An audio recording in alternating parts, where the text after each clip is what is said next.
here in Portsmouth. My husband Ken passed away in November of 2017 from younger onset Alzheimer's disease after living with it for 12 and a half years. My mother was living with us at the time. She was diagnosed 7 years ago. She's 92 years old now. Last summer, my sister was diagnosed with Alzheimer's.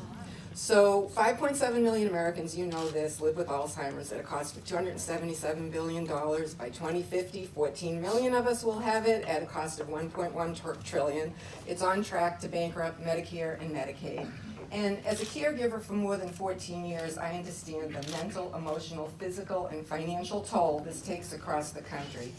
And lastly, when my sister is given medication therapy, she'll be given the same medication therapy my husband was given in 2010.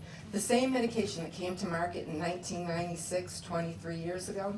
So my question to you is, what will you do in your presidential campaign and beyond to halt the public health crisis and put an end to this devastating disease? And thank you. Thank you very much. So the simple policy answer, and then I want to give you a personal one. Simple policy answer is, it is sort of malpractice as a nation not to be doubling, tripling, quadrupling down on investments into research that was going to deal with a lot of these crippling realities that people are facing all across our country. The fact that we have not decided to lead the planet Earth in the kind of research it takes to take on these this terrible disease that's debilitating so many people. That's one that we have to do policy-wise, to start to lead in research. Number two is we need to deal with the caretaker crisis in this country. You said it right. It is taking a mental, emotional, physical, and financial strain on people. And we need to make sure, and I've actually put forth legislation, and if I'm a president, I'm going to lead it to get done, to support caregivers who, by doing it, a spouse taking care of their spouse, a child taking care of a parent, actually relieves the burden on our economy because they're taking it themselves and doing incredible work. And we need to make sure from our tax treatment of those folks and other kinds of support that we can give.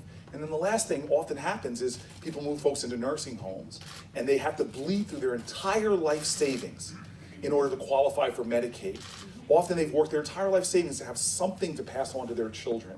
I believe that that's wrong as well, and we will address that. And then the final thing before I go back, just to let you know why this is such a personal cause for me, and I bet you half the people in this room can tell the same story. My father passed away 6 days before I was elected to the United States Senate from Parkinson's, and he had Parkinson's onset dementia. And he wandered. We lost him my parents lived in Vegas, they lost him in casinos.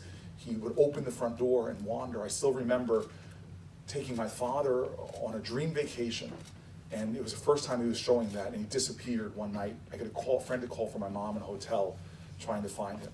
And then I watched my mother being his primary caretaker, and it did affect her physical health, trying to lift my father, who sometimes was frightened and had to wrestle my dad.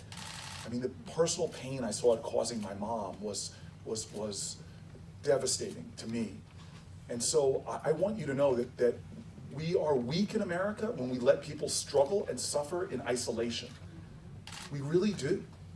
This is a common problem in our country, and we've got to start bringing these things out of the shadows and talking about them and reigniting a sense of purpose to deal with these issues. And it's not just this issue. We stigmatize people who struggle with mental illness, people who have the disease of addiction.